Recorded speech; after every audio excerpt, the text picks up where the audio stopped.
হযরত আব্দুল্লাহ ইবনে মাসউদ রাদিয়াল্লাহু আনহু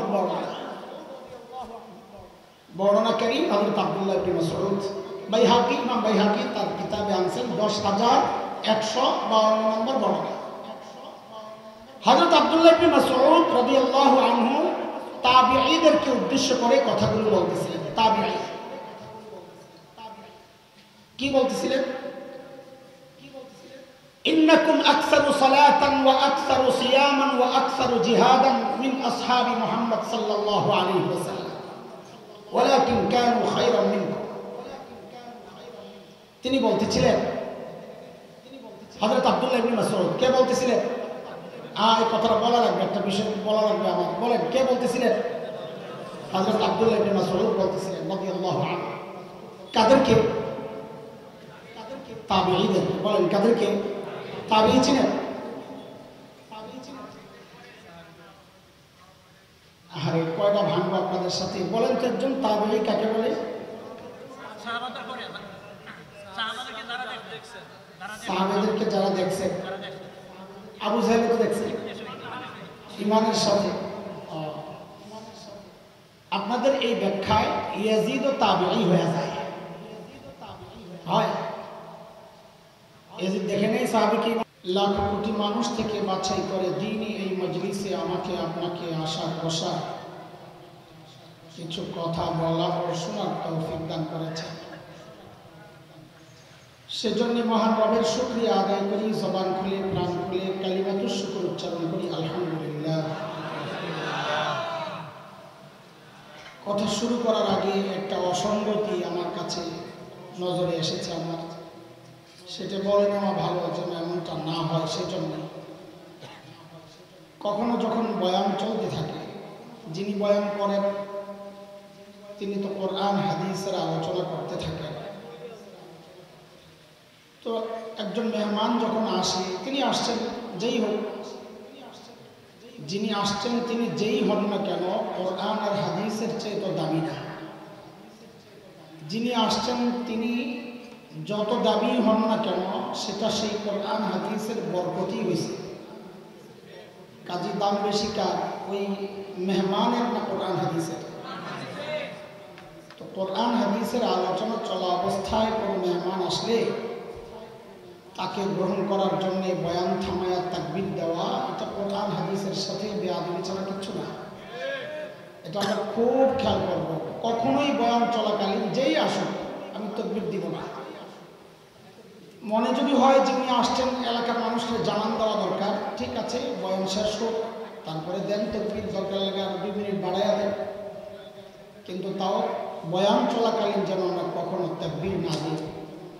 এতে করে কোরআন হাদিসের যেমন অসম্মান হয়, যিনি বয়ান করতে থাকেন তারও অসম্মান হয়। কাউকে এখানে বসায় অসম্মান করা এটা আমাদের উচিত না। আমি যিনি বয়ান করতেছিলেন সবার পক্ষ থেকে হযরতের কাছে ক্ষমা চাই, আপনি আমাদেরকে মাফ করে দিন। কোরআনুল কারীমের সূরা বনী ইসরাঈলের একটা ছোট্ট আয়াত আমি পড়েছি, আয়াত 19। এই আয়াতকে সামনে রেখে অল্প কিছু কথা বলার নিয়ত। এমন বৃষ্টি পড়তেছে, তারপর আপনারা আসছেন, আমার খুব অবাক লাগতেছে দেখে। আল্লাহ তাআলা আপনাদের এই দিলের আগ্রহকে, ঈমান আর দ্বীনের প্রতি আপনাদের যে ভালোবাসা, ঈমানের যে প্রকাশ আপনারা করেছেন, এটাকে আল্লাহ তাআলা আমাদের সকলের নাজাতের ওসিলা বানায়। আমিন। যে কোনো মানুষ যে কোনো কাজে সফল হওয়ার জন্য 3টা বিষয় জরুরি। কয় বিষয় বলেন? আমরা বয়ান তো শুনবো ইনশাআল্লাহ।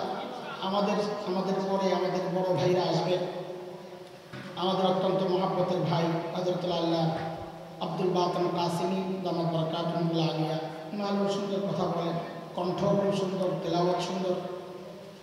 এরপরে আসবেন আমাদের আরেক বড় ভাই হযরতুল আল্লাহ মুফতি মুশতাকুর নবী হাফিজাহুল্লাহ, হযরত আজকে নাকি আচ্ছা হযরত বয়ান করবেন ইনশাআল্লাহ তাআলা। তো আমি বয়ান করব যে আমার একটা স্টাইল আছে, এটা যারা নিয়মিত বয়ান শুনেন তারা জানেন। সেই স্টাইলটা আবার একটু বুঝাই বলার জন্যে, যেন আপনাদের মনোযোগ থাকে। সেটা হচ্ছে আমরা যা শুনবো মুখস্থ করব, পড়া মুখস্থ করার মতো একদম আগা গোড়া পুরা পড়াটা মুখস্থ করে তারপর এখান থেকে উঠবো ইনশাআল্লাহ। ঠিক আছে ইনশাআল্লাহ? হ্যাঁ, বলেন সফলতার জন্য কয় কাজ জরুরি? এত মুখস্থ আছে, পিছনের পড়া একটু শুনলাম আর কি। 1 নম্বর হচ্ছে টার্গেট ঠিক করা। ঠিক করা, টার্গেটবিহীন মানুষ কখনোই সফল হয় না। আর একজন সুস্থ মানুষ টার্গেটবিহীন চলতেও পারে। আর জীবজন্তুও টার্গেট ছাড়া চলে না। একটা গরু এক জায়গা থেকে আরেক জায়গায় আগায়া যায় কেন? ও ঘাস দেখছে, ওর একটা টার্গেট আছে। ছাগল আগায়া যায় কেন? ও ঘাস দেখছে, ওর একটা টার্গেট আছে। তো জীবজন্তুও টার্গেট অনুযায়ী আগায়। এই জন্যে আমরাও যদি সফল হতে চাই, আমাদের প্রথম কাজ হচ্ছে টার্গেট ঠিক করা। বলেন 1 নম্বর কাজ কি? 2 নম্বর কাজ হচ্ছে টার্গেট তো ঠিক করলাম কিন্তু সেই অনুযায়ী কাজ করলাম না, তাও সফলতা আসবে না। তো 2 নম্বর কাজ হচ্ছে টার্গেট অনুযায়ী কাজ করা। বলেন 2 নম্বর কি? এটা একটু বুঝেন। হাকিম উম্মত হযরত মাওলানা আশরাফ আলী থানভী রহমতুল্লাহ আলাইহির কাছে এক ব্যক্তি আসছে, এসে বলে হযরত আমার জন্য একটু দোয়া করেন। বলে কি দোয়া করবেন? বলে আমার জন্য আল্লাহ একটা বাচ্চা দেয়। ঠিক আছে, আল্লাহ তোমার নেক সন্তান কবুল করেন। কদিন পর ওই লোক আবার আসছে, হযরত বাচ্চা তো হয় না। মনে করছে হুজুর দোয়া করলে নগদে হয়ে যাবে, হুজুর বাচ্চা তো হয় না। এখন হাকিমুল উম্মত তো উম্মতের হাকিম, ভেতরের বুঝেন রোগ কোন জায়গায়। তা হাকিমুল উম্মত জিজ্ঞেস করতেছেন, আচ্ছা তুমি যে বাচ্চার জন্য দোয়া করো, তুমি বিয়ে করছো? কেন বিয়ে তো করিনি। তাহলে বিয়ে ছাড়া কেমনে বাচ্চা হবে? তো যেহেতু জাহেল মূর্খ মানুষ এমন এক প্রশ্ন করছে, মাঝে মাঝে এমন প্রশ্নের মুখোমুখি আমরা হই। তা হাকিমুল উম্মত তো বড় আজীব মানুষ, যত উল্টাপাল্টা প্রশ্ন করুক না কেন এমন জবাব দিয়ে দিবেন যে এই লোক জিন্দিগিতে এই প্রশ্ন আর কাউরে করবে না। তা হাকিমুল উম্মতরে ওই লোক জিজ্ঞেস করে, হুজুর আল্লাহ তাআলা চাইলে আমার বিয়া ছাড়া বাচ্চা দিতে পারেন না? আপনারা কোন পারেন কিনা? আল্লাহ চাইলে কি না পারেন, তাই না? পারে। এখন হাকিমুল উম্মত চিন্তা করছেন, এর যদি কোরআন হাদিস দিয়ে বুঝায়, জাহেল মানতে চাইবে না। হ্যাঁ তো মনে করবো আল্লাহু আলা কুল্লি শাইইন কাদির, আল্লাহ সব পারেন, এটাও পারেন। ওই যে হযরত মারিয়াম আলাইহিস সালামের আলোচনা হয়েছে, আল্লাহ তাআলা হযরত মারিয়ামের বিয়ে ছাড়া সন্তান দিবেন না? দিবেন তো। তো হযরত হাকিমুল উম্মত এমন জবাব দিছে, জবাবটা আপনারা বুঝছেন কিনা আপনাদের চেহারা দেখলে আমি টের পাবো। আপনাদের চেহারার পরিবর্তন, প্রতিক্রিয়া, এটা দেখলে আমি বুঝবো জবাব বুঝছেন কিনা আপনারা। এই জন্য একটু মনোযোগ লাগবে জবাবটা বোঝার জন্য। তা হাকিমুল উম্মত বলেন, হ্যাঁ বিয়া ছাড়াও আল্লাহ তোমারে বাচ্চা দিতে পারে, তবে তোমার কষ্টটা একটু বেশি হইব আর কি। বুঝছেন? বুঝেন নাই, অনেকেই বুঝেন নাই। আমি বলছি আমি চেহারা দেখলেই বুঝতাম যে বুঝছেন কিনা। হ্যাঁ তোমার কষ্ট বেশি হবে মানে কি? আল্লাহ চাইলে বিয়া ছাড়াই বাচ্চা দেন, তো বাচ্চা কেমনে দিবেন? তোমার পেট থেকে বাইর করে দিবে, তো তোমার কষ্ট একটু বেশি হবে। এখন যদি বাচ্চা লাগে তুমি চাও আল্লাহ দিবে, তুমি সহ্য করতে পারবে না। এই যে লোকটার বাচ্চা হলো না, কেন হলো? সফল কেন হলো না? সে টার্গেট তো করছে বাচ্চা, কিন্তু টার্গেট অনুযায়ী কাজ করে। সফলতার জন্য কয় জিনিস জরুরি?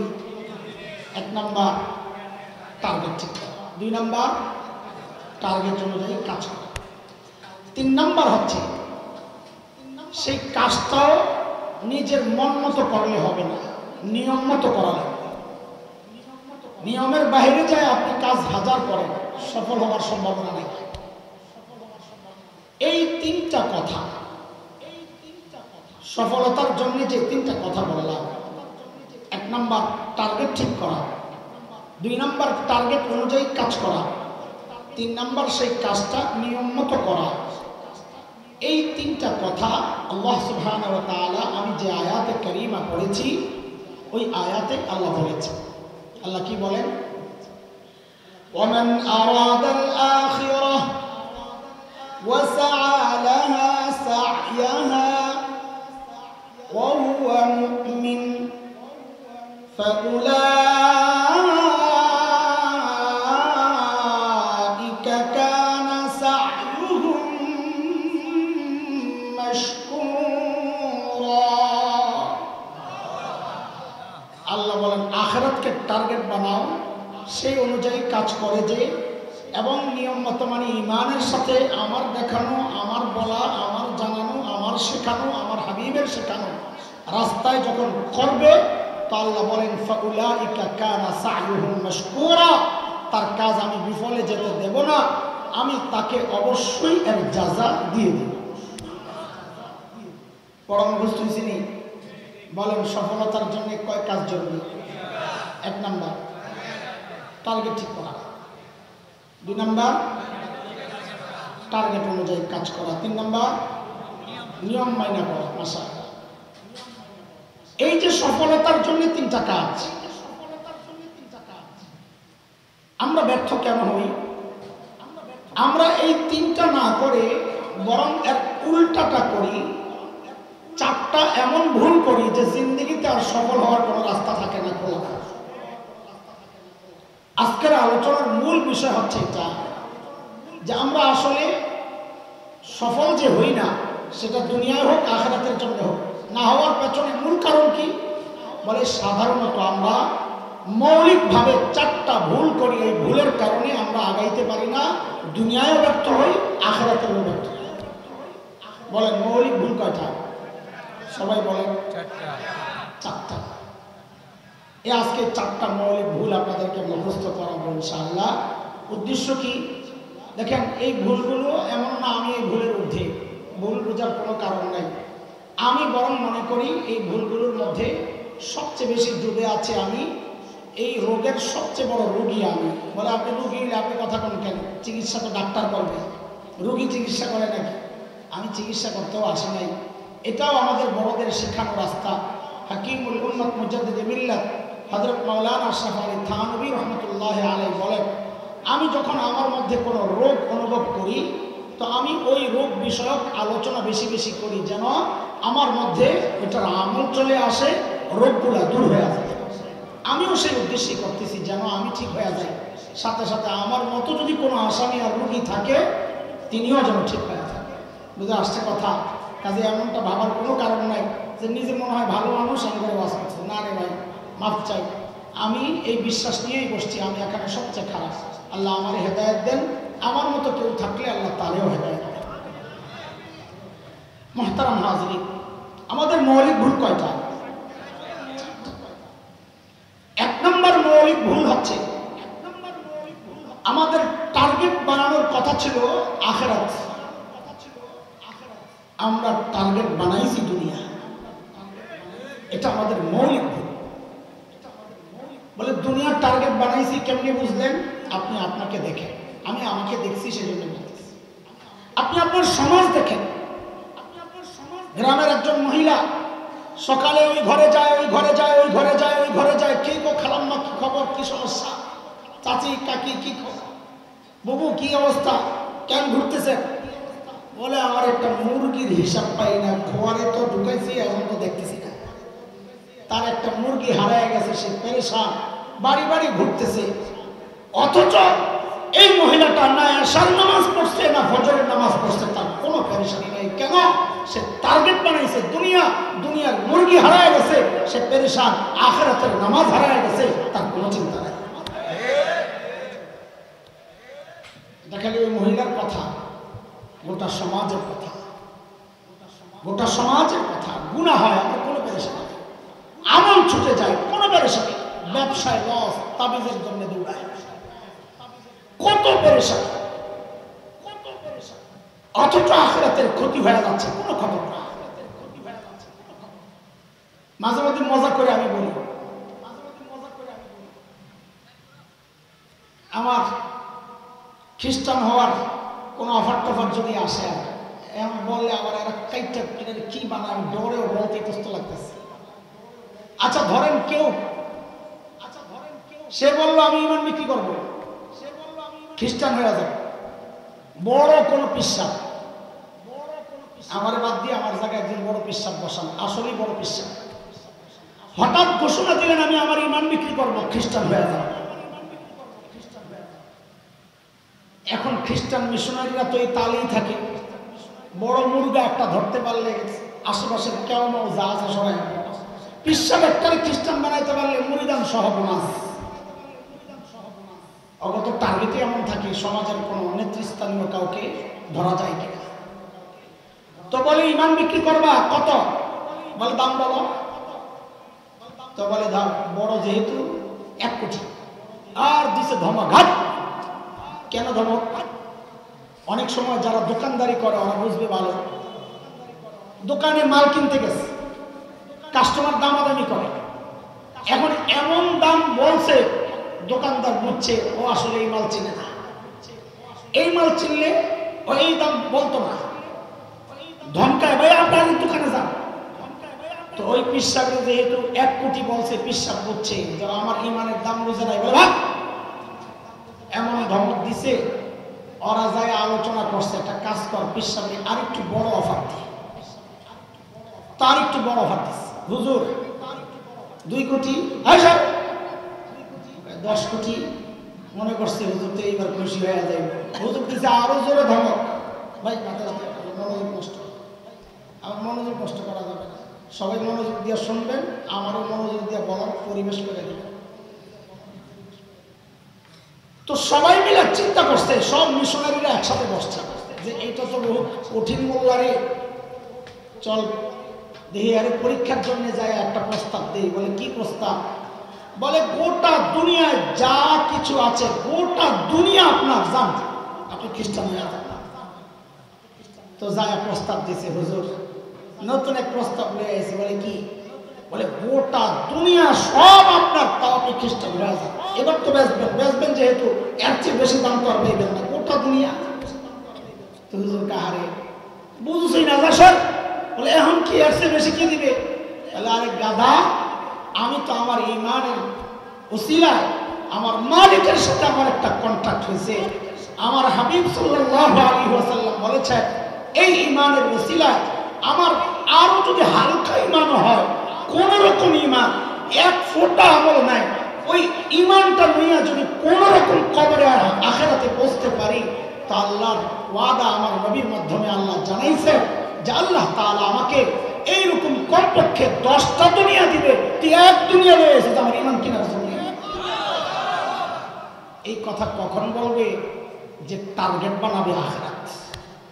আর যার টার্গেট দুনিয়া, কিসের কোটি আর কিসের মিলিয়ন বিলিয়ন, কিসের দুনিয়া, ওরে 10 টাকা দিলে ওর মুখ ঘুরে যায়, ওরে 100 টাকা দিলে ওর বাচ্চার খরচ চালাইলে, ওর চিকিৎসা খরচ উত্তরবঙ্গে লক্ষ লক্ষ মুসলমান খ্রিস্টান হয়ে যাচ্ছে। কেন? ওর একটা ঘর বানায় দিয়েছে মিশনারিরা, ওর বাচ্চার লেখাপড়ার দায়িত্ব নিছে, ওর বাচ্চার অসুস্থতা সেই চিকিৎসার দায়িত্ব নিছে, সে খ্রিস্টান হয়ে গেছে। কেন? তার টার্গেট দুনিয়া। দুনিয়ার টার্গেট যে বানাইছে সে দুনিয়া পাইলে আখিরাত ভিড়া যায়। আখিরাতের টার্গেট যে বানাবে সে তার জীবন দিবে, কিন্তু ঈমান ছাড়বে না। সে তার পরিবার হারাবে, ঈমান ছাড়বে না। বাড়িঘর ছেড়েছে, ঈমান ছাড়ে নাই। বিবি বিধবা হয়, বলে কোনো পরোয়া নাই। বলে তোর ছেলে বাচ্চারা এতিম হয়ে যাবে, বলে কোনো পরোয়া নাই।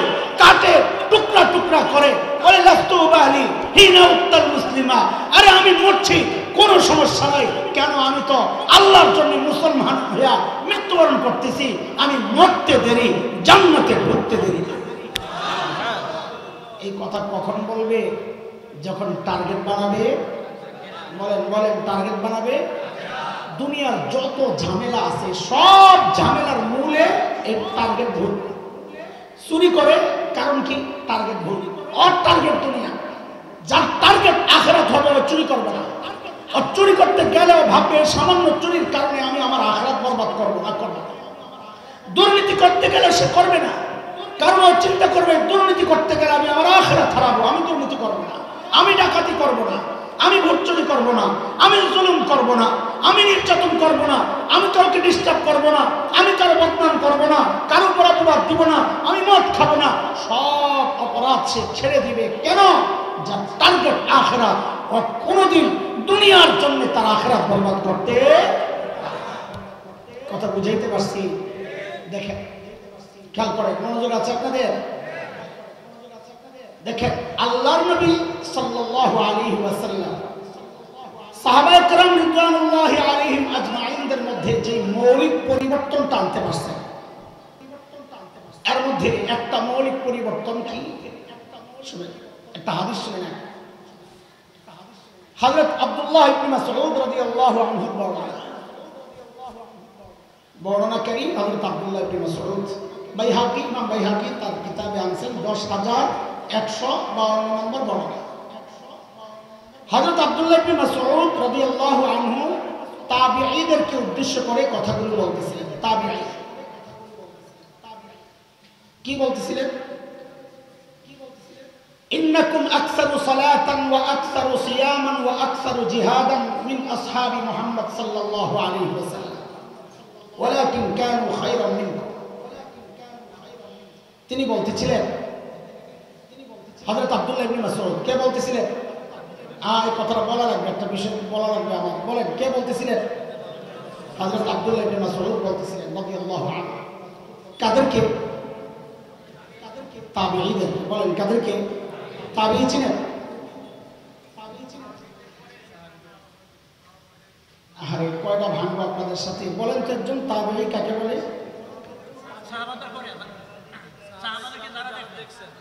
সাহাবাদেরকে যারা দেখছেন, আবু জাহেলকে দেখছেন ঈমানের সাথে।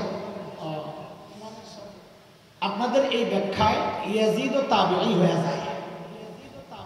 হয় ইয়াজিদ দেখে নেই সাহাবীকে ঈমানের সাথে? কথা বলেন, ইয়াজিদ ঈমানের সাথে সাহাবীদেরকে দেখছে না দেখে নেই? আহলুস সুন্নাহ ওয়াল জামাতের তো মত হচ্ছে ইয়াজিদ বেঈমান না, ফাসিক, মারাত্মক অপরাধী, কিন্তু কাফের না। তাহলে সেই ঈমানের সাথে সাহাবী দেখছে না দেখে নেই? আর তার নিজের বাবা হযরত মুআবিয়াই তো বড় সাহাবী রাদিয়াল্লাহু আনহু, আরো কত সাহাবী দেখছে। ইয়াজিদ তাবিঈ? হ্যাঁ, ইয়াজিদ তাবিঈ। তা আপনারা বললেন ঈমানের সাথে সাহাবী দেখলে তাবিঈ? হ্যাঁ, একটু ঘুরে দিতে হবে আর কি, বুঝেন। ওই যে ঈমানের সাথে সোহবত, এটা সাহাবীদের জন্য, সাহাবীদের ব্যাখ্যা। সাহাবী কাকে বলে? ঈমানের সাথে যারা নবী পেয়েছেন, ওই ঈমান সহ মৃত্যুবরণ করেছেন। কিন্তু ঈমানের সাথে সাহাবী দেখলেই, ওই ঈমানের সাথে মৃত্যু হলেই তাকে তাবিঈ বলবে না। সাহাবীর মধ্যে শব্দ হচ্ছে সোহবত, সোহবত পাইছে ঈমানের সাথে, সে সাহাবী। তাবিঈর মধ্যে শব্দ তাবা, ঈমানের সাথে সাহাবীকে যে ইত্তেবা করবে, মানবে সাহাবীদেরকে, সে তাবিঈ। দেখলেই তাবিঈ না, সোহবত পাইলেই তাবিঈ না। তাবিঈর মধ্যে তাবা শব্দ, সাহাবীর মধ্যে সোহবত শব্দ। বুঝছেন? এটা ফতুয়া খালি দিয়ে গেছে। আচ্ছা, সূক্ষ্ম পার্থক্য। হযরত আব্দুল্লাহ ইবনে মাসউদ রাদিয়াল্লাহু আনহু তাবিঈদেরকে বলতেছে, তোমরা তাবিঈরা আল্লাহর হাবিব সাল্লাল্লাহু আলাইহি ওয়াসাল্লামের সাহাবীদের চেয়ে তোমাদের নামাজ বেশি, তোমাদের রোজা বেশি, তোমাদের জিহাদ বেশি। কাদের আমল বেশি? তাবিঈদের। কাদের থেকে? আয় হায়, আল্লাহ বাঁচাইছে ওই যুগে ফেসবুক আছে না। ওই যুগে ফেসবুক থাকলে পোলাপেন আব্দুল্লাহ ইবনে মাসউদ রাদিয়াল্লাহু আনহুর বিরুদ্ধে পোস্ট দিয়া গরম করে লাইতো। আব্দুল্লাহ ইবনে মাসউদ কি কয়? তাবিঈরা আমল বলে সাহাবী করছে বেশি। গরম করতো কিনা? করে নিত। কিন্তু আব্দুল্লাহ ইবনে মাসউদ সাথে সাথে আবার বলতেছে, ওয়ালাকিন কানু খায়রাম মিনকুম। কিন্তু তাবিঈরা, সাহাবীরা তোমাদের চেয়ে অনেক বেশি উত্তম ছিল। আমল বেশি কাদের বলছে? উত্তম কারা? সাহাবী। তখন তাবিঈরা জিজ্ঞেস করছে, এটা কিভাবে? আমল আমাদের বেশি, উত্তম ওনারা, কারণ কি? তো ওই যে বলেছিলাম আল্লাহর নবী সাহাবীদের মধ্যে যে মৌলিক পরিবর্তনটা আনছিলেন, ওই কারণ ওইটাই বলছে কি, ফাইন্নাহুম কানু আযহাবা মিনকুম ফিদ দুনিয়া ওয়া আরগাবা মিনকুম ফিল আখিরাহ। কারণ সাহাবীরা ছিল তোমাদের চেয়ে অনেক বেশি দুনিয়া বিমুখ আর তোমাদের চেয়ে অনেক বেশি আখিরাতমুখী। এটাই ছিল উত্তম হওয়ার মূল 1 নম্বর একটা পয়েন্ট। এই হাদিস বুঝানোর জন্য আমি আপনাদেরকে একটা উদাহরণ দিই। এর আগে একবার মাহফিলে আসছিলাম, বিকালবেলা বয়ান করছিলাম। আমার যতদূর মনে পড়ে কোনো এক বয়ানের প্রসঙ্গে এই উদাহরণটা আসছিল আমার যতদূর মনে পড়ে। তখন মনে হয় এই ঘরটর ছিল না নাকি কি জানি, আমার কেমন কেমন মনে পড়তেছে, একটা মাঠের মতো ছিল লাগতেছে। না না, ওইটা তো ওই যে ভিতরে করছি যেটা, ওইটা না। মাহফিল আসছিলাম বিকালবেলা, না মাগরিবের পরে বয়ান করছি ওদিকে। ও আচ্ছা আচ্ছা, পিছনে। এই তোর জন্য চিন্তিছি না যে এখন তো বড় লাগে, তখন খালি খালি লাগছে। পাশে একজন মুরব্বীও বসা ছিলেন, এনি নাকি না আরেক মুরব্বী? আচ্ছা ছিলেন, ঠিক আছে। তো বুঝেন এই যে কথাটা, সাহাবীরা আমাদের চেয়ে দুনিয়া বিমুখ বেশি, আখিরাত মুখী বেশি, এটা একটা উদাহরণ দিয়ে বুঝি। দেখেন আমরা ছোটবেলায় লেখাপড়া করছি, খেলাধুলাও করছি, করছেন না বা করছে? আমার উপরে একা দিয়ে না খামাখা বলেন, আপনারা মুরব্বীরা করছেন নি? খেলছেন নি? লেখাপড়াও করছে। এখনকার বাচ্চারা লেখাপড়াও করে, খেলাধুলাও করে। আমাদের সাথে এখনকার বাচ্চাদের পার্থক্যটা, পার্থক্য বুঝে। পার্থক্য হচ্ছে আমরা করতাম লেখাপড়া, ফাঁক পাইলে খেলতাম। আর এখনকার বাচ্চারা চায় খেলাধুলা করবে, ফাঁক পাইলে করবে। কথা ঠিক? ঠিক সাহাবায়ে কেরাম রিদওয়ানুল্লাহি আলাইহিম আজমাইনদের সাথে আমাদের মৌলিক পার্থক্যের পয়েন্ট এটা। সাহাবায়ে কেরাম দুনিয়ার কাজ করছেন, ব্যবসা করছেন, কৃষি কাজ করছেন, বকরি চড়াইছেন, খেজুর গাছের পরিচর্যা করছেন, আখিরাতের কাজও করছেন। আমরা দুনিয়ার কাজও করি, আখিরাতের কাজও করি, এই যে করতেছি। তো আমাদের সাথে সাহাবায়ে কেরামের মৌলিক পার্থক্যটা কোন জায়গায়? মৌলিক পার্থক্য হচ্ছে সাহাবায়ে কেরাম করতেন আখিরাতের কাজ, ফাঁকে ফাঁকে করতেন দুনিয়ার কাজ। আর আমরা করি দুনিয়ার কাজ, ফাঁকে ফাঁকে করি আখিরাতের কাজ। কথা শেষ হয় নাই, মনোযোগ ধরে রাখেন। ওই যে সাহাবায়ে কেরাম করতেন আখিরাতের কাজ, ফাঁকে ফাঁকে করতেন দুনিয়ার কাজ, সেই দুনিয়ার কাজটাকেও করতেন আখিরাতের জন্যেই। আর আমরা করি দুনিয়ার কাজ, ফাঁকে ফাঁকে করি আখিরাতের কাজ। এই আখিরাতের কাজটার মধ্যেও আমাদের কেন যেন দুনিয়ার ধান্দা থাকে। মৌলিক পার্থক্য। মৌলিক পার্থক্যের একটা উদাহরণ শোনাই আপনাদেরকে। এটা হলো উদাহরণ দিয়ে বুঝাইলাম। আর একজন সাহাবীর একটা উদাহরণ দিয়ে আপনাদেরকে সাহাবায়ে কেরাম কতটা দুনিয়া বিমুখ ছিলেন একটা উদাহরণ শোনাই। আল্লাহর নবীর এক সাহাবী সাল্লাল্লাহু আলাইহি ওয়াসাল্লাম, আমরা তো কিয়ামের বিরোধিতা করতে করতে নিজেরা দূর পড়াই ছেড়ে দিছি। এটা তো বড় দুর্ভাগ্যের কথা, খারাপ কথা। যখনই নবী আলাইহিস সালামকে বুঝায়, এমন কোন শব্দ উচ্চারিত হবে, সাথে সাথে মহব্বতের সাথে পড়বেন সাল্লাল্লাহু আলাইহি ওয়াসাল্লাম। সাল্লাল্লাহু পড়লে তো নবীর মর্যাদা অনেক বেড়ে যাবে, তাই না? জি কইতাছে। আমি আপনি সারা জিন্দেগি সাল্লাল্লাহু না পড়ে যে খালি গালি গাই, তাও আমার নবীকে আল্লাহ মাকামে মাহমুদ যে প্রশংসিত জায়গা দিয়েছেন, এটা একটু হেরফের হবে না। আর সাল্লাল্লাহু পড়বা আমি আমার নিজের মর্যাদা বাড়ানোর জন্য। বুঝে আসছে কথা? আল্লাহর নবী সাল্লাল্লাহু আলাইহি ওয়াসাল্লামের এক সাহাবী হযরত সাঈদ ইবনে আমির আল-জুমাহি রাদিয়াল্লাহু আনহু, দেখেন গল্প করে টাইম পাস করার সময় আমার নাই, অনেক জরুরি কথা রয়ে গেছে। এই যে গল্প বলছি, নির্ভরযোগ্য কিতাব থেকে নেওয়া গল্প। এটা আরবের বিখ্যাত লেখক আব্দুর রহমান রফাত বাশা রাহিমাহুল্লাহ সাহাবায়ে কেরাম রিদওয়ানুল্লাহি আলাইহিম আজমাইনদেরকে নিয়ে লেখা ওনার বিখ্যাত কিতাব, গোটা আরবে সমাদৃত সুওয়ারুম মিন হায়াতিস সাহাবা। ওই কিতাবের প্রথম ঘটনা এটা, যেটা আমি শোনাতে চাচ্ছি। হযরত সাঈদ ইবনে আমির আল-জুমাহি রাদিয়াল্লাহু আনহু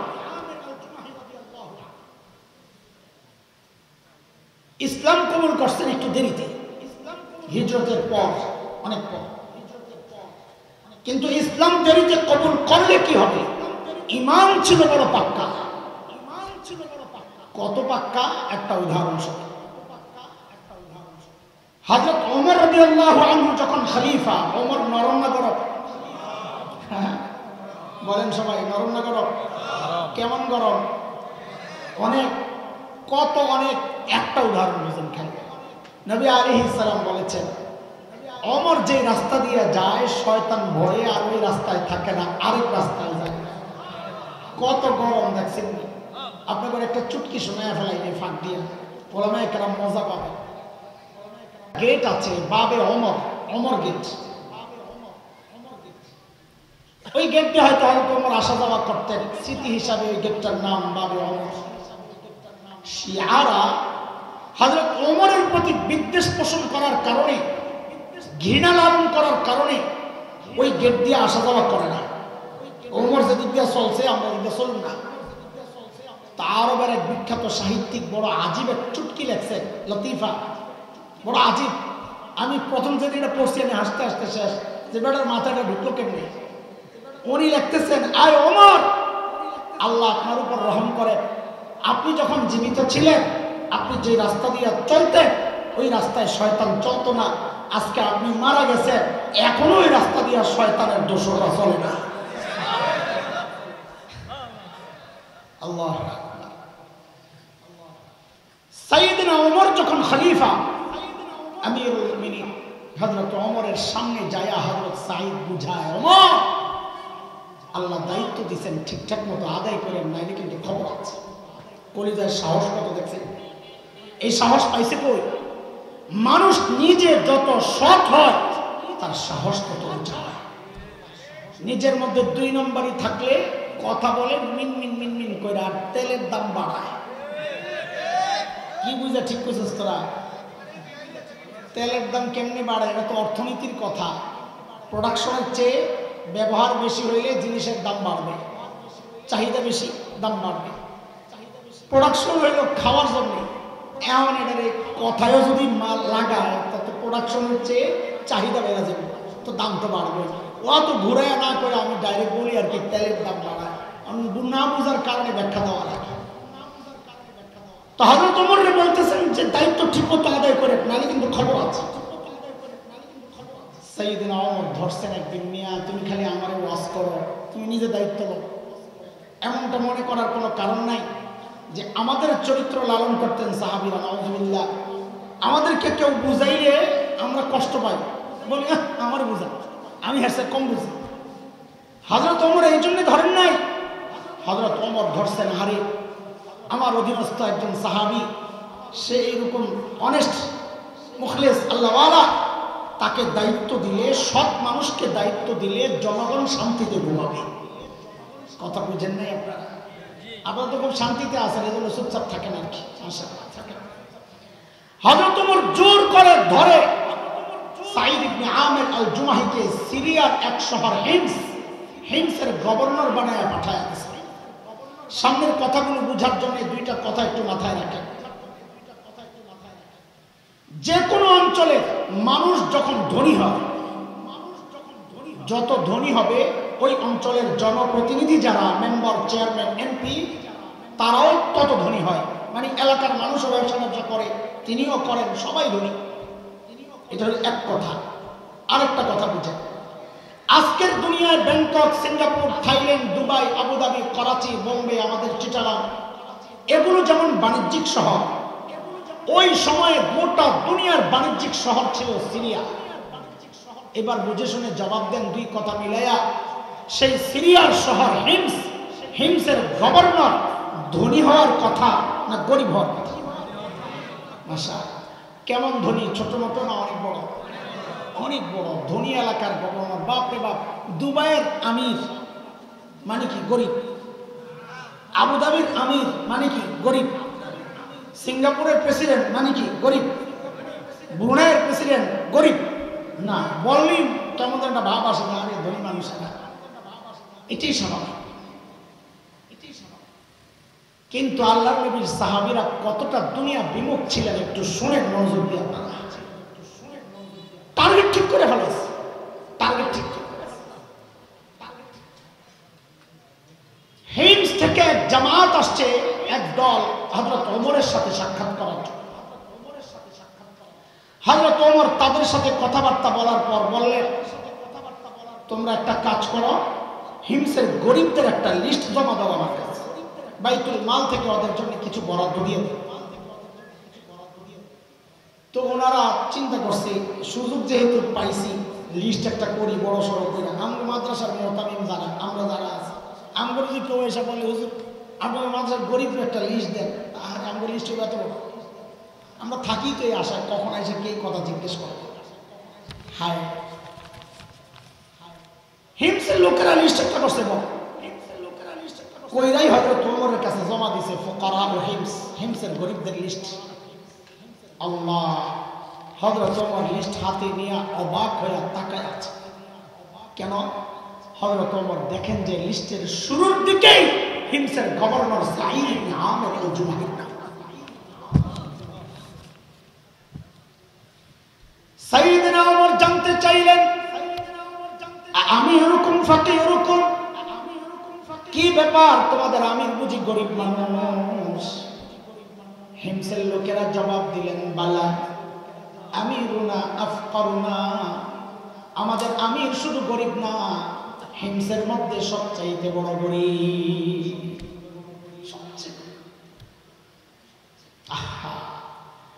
সুযোগ পায়া ধনী হওয়ার কিভাবে প্রত্যাখ্যান করেছেন শুনতে থাকেন খালি। হযরত ওমর এতটা খুশি হয়েছে, সাথে সাথে 1000 স্বর্ণ মুদ্রা প্যাকেট করে দূত মারফত পাঠাইয়া দিয়েছেন, যাও আমার পক্ষ থেকে আমার সাঈদকে হাদিয়া দিয়ে আসো। কত কত? 1000 স্বর্ণ মুদ্রা বুঝে কত? 1 লাখ টাকা। হায় হায়, এক স্বর্ণ মুদ্রা 3.5 বা 4.25 ভরি সোনা সমান সমান এক স্বর্ণ মুদ্রা। 3500 স্বর্ণ মুদ্রা মানে 3500 ভরি বা 4500 ভরি স্বর্ণ মুদ্রা। এবার স্বর্ণ স্বর্ণ এবার হিসাব করে দেখেন কত কোটি টাকা হবে। বর্তমান দাম হিসাবে 3.5 কোটি টাকা হবে। এসব সোজা 1 লাখ টাকা করে ভরি ধরলে। দুধ এই সোনা নিয়ে গেছেন হিমস, যায়া যখন হযরত সাঈদের কাছে পেশ করছে, হযরত সাঈদ প্যাকেট খুলে কাগজ দেখছেন, লেখা হাযিহি হাদিয়া মিন আমিরিল মুমিনিন ওমর ইবনুল খাত্তাব ইলা আমির হিমস। এই হাদিয়া ওমর ইবনুল খাত্তাবের পক্ষ থেকে হিমসের গভর্নরের জন্য হাদিয়া। কি পাঠাইছে? কথা বলেন কথা বলেন, কি পাঠাইছে? হাদিয়া। কত? 1000 স্বর্ণ মুদ্রা। এই হাদিয়া পাইয়া খুশি হওয়ার কথা না নারাজ হওয়ার কথা? আমি আপনি কি করতাম? কি করতেন? আপনি কি করতেন? আপনারা কি করতেন? আমি তো জানি না, আমারটা আমি কইয়া লাইতাই তো। আমি পট্টাটা লয়ে ভিতরে যায় 2 বেলা দিলাম বলে খুশি আর আলহামদুলিল্লাহ পড়তাম। কিন্তু আল্লাহর নবীর সাহাবীদের সাথে আমাদের পার্থক্য গোড়াটাই এটা। হযরত সাঈদ ইবনে আমির আল-জুমাহি ওই প্যাকেট খুলে যখন বুঝলেন এই বিশাল অঙ্কের হাদিয়া তার জন্য, তিনি সাথে সাথে প্যাকেটটা ছুঁড়ে মেরে চিৎকার দিয়ে বলে উঠলেন, ইন্না লিল্লাহি ওয়া ইন্না ইলাইহি রাজিউন। কি করছেন? হাদিয়া পাইলে ইন্না লিল্লাহ পড়ার কথা না, আলহামদুলিল্লাহ পড়া। আলহামদুলিল্লাহ পড়লে কি গুনাহ হতো? বলেন, কথা বলেন।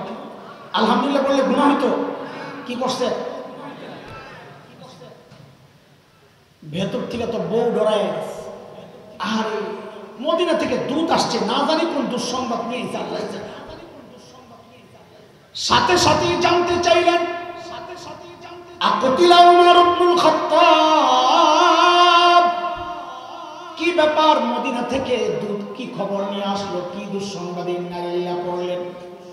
হযরত ওমর কি শহীদ হয়ে গেছেন নাকি? হযরত সাঈদ জবাব দেন, না না না, ঘটনা তার চেয়েও মারাত্মক। ঘটনা বহুত আরো বাড়ায় গেছে।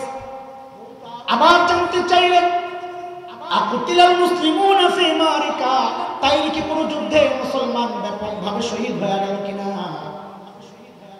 হযরত সাঈদ জবাব দেন, না না, ঘটনা তা না, তার চেয়েও মারাত্মক। বহুত আরো বাড়ায় গেছে। আমার তো কলিজা শুকায়া যায়। তাড়াতাড়ি বলেন না আপনি কেন এইভাবে ইন্নালিল্লাহ পড়লেন? এর দোস্ত মনোযোগ আসেনি আপনাদের?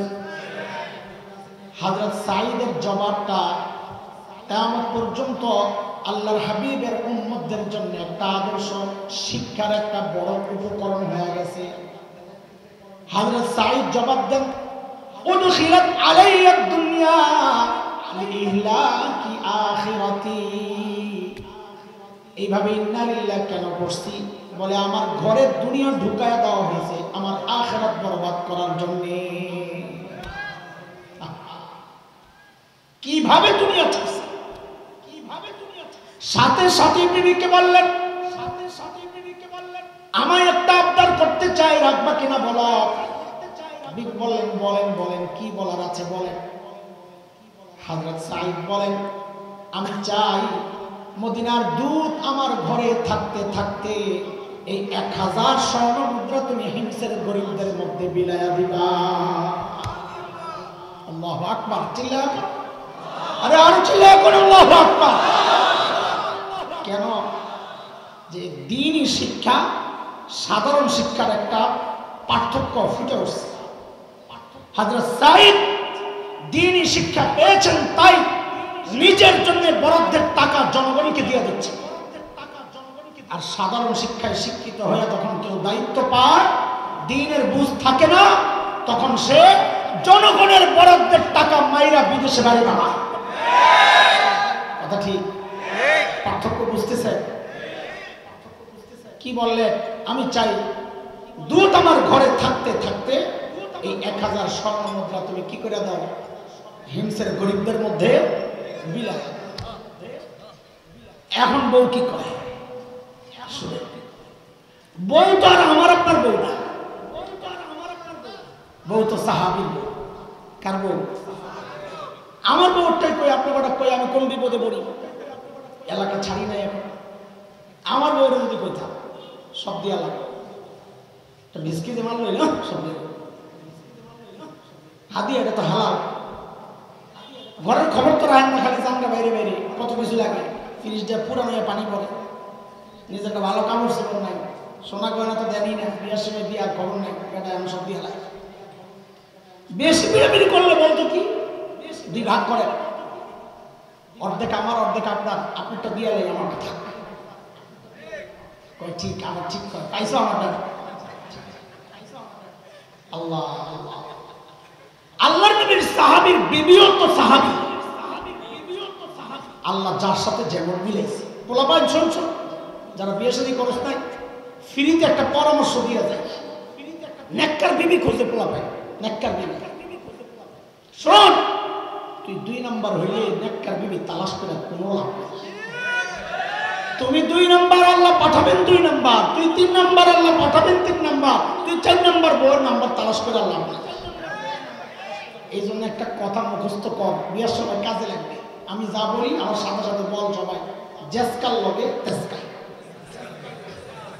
বল বল, সরল লাগে না? বল বল, জেসকাল লগে। আরো জোরে সবাই মুখস্থ কর, মুরব্বীরা বলার দরকার নেই, বল বলবেন বল। এটা আমার কথা না, এটা কোরআনের কথা। কার কথা? সূরা নূরে আসছে, আল্লাহ বলেছেন, আল খাবিসাতু লিল খাবিসিনা ওয়াল খাবিসুনা লিল খাবিসাত ওয়াত তাইয়িবাতু লিত তাইয়িবিনা ওয়াত তাইয়িবুনা লিত তাইয়িবাত উলাইকা মুবাররাউনা মিম্মা ইয়াকুলুন লাহুম মাগফিরাতুন ওয়া রিজকুন কারীম।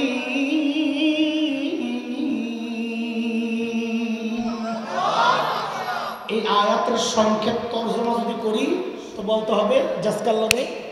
ঠিক আছে না হুজুর? বল বল, বুঝছ তাই তোরা না? আইকে বুঝ, সব কথা যেন শুরু করছে। এই যে আগে যখন মুরব্বীরা বিয়ে করতে গেছেন, এই যে আমার সাথে মুরব্বীরা আছে, বিশেষ না করলে জিজ্ঞেস করে, তখন মানুষ কত লাজুক ছিল। আহা, জামাই দেখলেই বোঝা গেছে ওটা জামাই। কেন? জামাই তো মুখে রুমাল দিয়ে গেছে। আর এমনকার জামাই দেখলে চেনা যায় না, কারণ হ্যাঁ সবার মতো এদিক ওদিক তাকায় দেখে বোনাস কোনো কিছু আরো পাওয়া যায়। শয়তানগুলো আবার ঠিক করে পিরানদের কাছে খবিস। তো মুরব্বীরা যখন বিয়ে করতে গেছে সাথে মারে আর বোনরে লয়ে গেছে। মাইয়া আসছে কিছু প্রশ্ন করবো দেখবো, শর্মে তাকায় না, মার বোনের সামনে কেমনে তাকায়, তাকায় দিয়েছে মার আর বোনের দিকে। যেই দেখছে ওনারা একটু অন্যদিকে তাকাইছে, এই ফাঁকে একটু দেখতে আবার নিচের দিকে তাকায় গেছে। এমনই ছিল, খবর লইয়া থাকে। প্রশ্ন কি করছে? প্রশ্ন করছে এগো ফজর নামাজ কয় রাকাত, জোহরের নামাজ কয় রাকাত, একটা সূরা শোনাও, সূরা ফাতিহা শোনাও, আত্মাহিয়াত শোনাও। জানি নামাজ পড়ে, কিন্তু এই যখন প্রশ্ন করে তখন জবান বন্ধ হয়ে গেছে, ভয়ে কাঁপতে কাঁপতে শেষ। লাজুক, কত লাজুক ছিল। আরে লাজুক কোথায় মেয়েদের সৌন্দর্য? তোরা খোঁজস খালি স্মার্ট। এই স্মার্টগিরি প্রকাশ পায় বিয়ার পরে দৌড়ায় হুজুরের কাছে, হুজুর একটা তাবিজ দেন, বউরা বেশি স্মার্ট হয়ে গেছে, আমার কথা শুনে না। খালি তাবিজ। বিয়ার সময় খবর আছে ওরা তাবিজের কথা, কিচ্ছু পারে না। অথচ নামাজ পড়ে নিয়মিত ফরেজগার, কাঁপতে কাঁপতে শেষ, গাইমা শেষ, বিচালে তো শাশুড়ি জিজ্ঞেস করছে, এগো মা ওজুর ফরজ কয়টা? তুই লইরা চুরা বলছে যে এতক্ষণে একটা কমন প্রশ্ন করছে, তো ঠাস করে পড়ে গেছে 12টা। তোকে বিশ্বাস হয় না? না, আরে আমার নিজের ওস্তাদ একজন নিজের গল্প শোনাইছে, বলে বিয়ে করতে গেছি, খবর নিয়ে গেছে এই মেয়ে বড় লাজুক, তো সিদ্ধান্ত নিয়েছি আমি বিয়ে করবো। এখন মার সামনে বোনের সামনে কঠিন প্রশ্ন করলে না পারলে ওনারা যদি আবার ঘুরে যায়, এই জন্য আগে নিয়োগ করে গেছি সহজ প্রশ্ন যেন না আটকায়। তো বলে যাইয়া জিজ্ঞেস করছি, হ্যাঁ ফজরের নামাজ কয় রাকাত? চিন্তা করছি অন্য নামাজ জিগাইলে যদি বেজালে পড়ে বিতির সহ না সারা, নফল সহ না সারা, সুন্নত সহ না সারা, এই জন্য কোনো বেজালে টেজালে না পড়ে সহজ উত্তর দিতে পারে। তো জিজ্ঞেস করছি, হ্যাঁ গো ফজরের নামাজ কয় রাকাত? বউ কতক্ষণ চুপ করে থাকে, বলে কয় 12 রাকাত। আমি তো পুরো ব্যাক করে গেলাম, এমন যদি মা ফিরত যায় তা আমার মাও আসে, আরে মেয়েটা কত লাজুক, আলেমের মেয়ে নামাজ তো পড়ে, ফজর নামাজ কয় রাকাতের জাহেরের মেয়ে অত জানে, নিশ্চয়ই সে তার লাজুকতা এতটা বেশি তাকে প্রেশার দিচ্ছে, সব হারায় গেছে। এমনি বিয়ে করার মতো যায়, আমি বাচ্চি আল্লাহ বাঁচাই যাবে। বিয়ের পরে বউরে জিজ্ঞেস করছি, আচ্ছা 12 রাকাত কইছিলাম কোন হিসাবে? একটা হিসাব দেওয়া। তো বউ বলে জবাব দেয়, আমি তো 12 রাকাত কইছিলাম, আমার জায়গায় আপনি হইলে 20 রাকাত কইতেন, আপনার জায়গায়। কত লাজুক ছিল মানুষ। এখন যুগ পাল্টাইছে, যুগ যে পাল্টাইছে এটারও তো প্রমাণ লাগবে, তাই না? আগে আপনারা কপি জ্বালাইছেন, হারিকেন জ্বালাইছেন, আলো আসলে কোন দিকে, এমন আলো কোন দিকে? যুগ পাল্টাইছে, তাই না? যুগ পাল্টাইছে। এখনকার পোলাপান বিয়ে শাদী করতে গেলে এগুলো আর জিজ্ঞেস করে, এমন জায়গায় কি জিজ্ঞেস করে? ওই শুনছি বিশ্বকাপ চলাকালীন যখন বউ দেখতে গেছে, যা বলে জিজ্ঞেস করে, কোন দলের সাপোর্ট করে, সিনেমা কোনটা পছন্দ, সিরিয়াল কোনটা দেখো, নায়ককে ফেভারিট, গায়ককে ফেভারিট, এগুলো জিজ্ঞাসা বলেন। আপনারা বুঝা শুনে জবাব দিয়ে এই প্রশ্ন করা, এই জানতে চাওয়া ঠিক আছে? তোরা তো বুঝেন নাই কিছু। আরে ঠিক আছে, কেন ঠিক আছে? ও প্রশ্ন করে জেনে নে, ওই যে একটা খবিস, ওর লগেরটাও খবিস পড়ে কি, এটার নাম হলো জাসকাল লগে তেসকা। বুঝছস না? এবার আল খাবিসাতু লিল খাবিসিনা ওয়াল খাবিসুনা লিল খাবিসাত আত-তাইয়িবাতু লিত-তাইয়িবিনা ওয়াত-তাইয়িবুনা লিত-তাইয়িবাত উলাইকা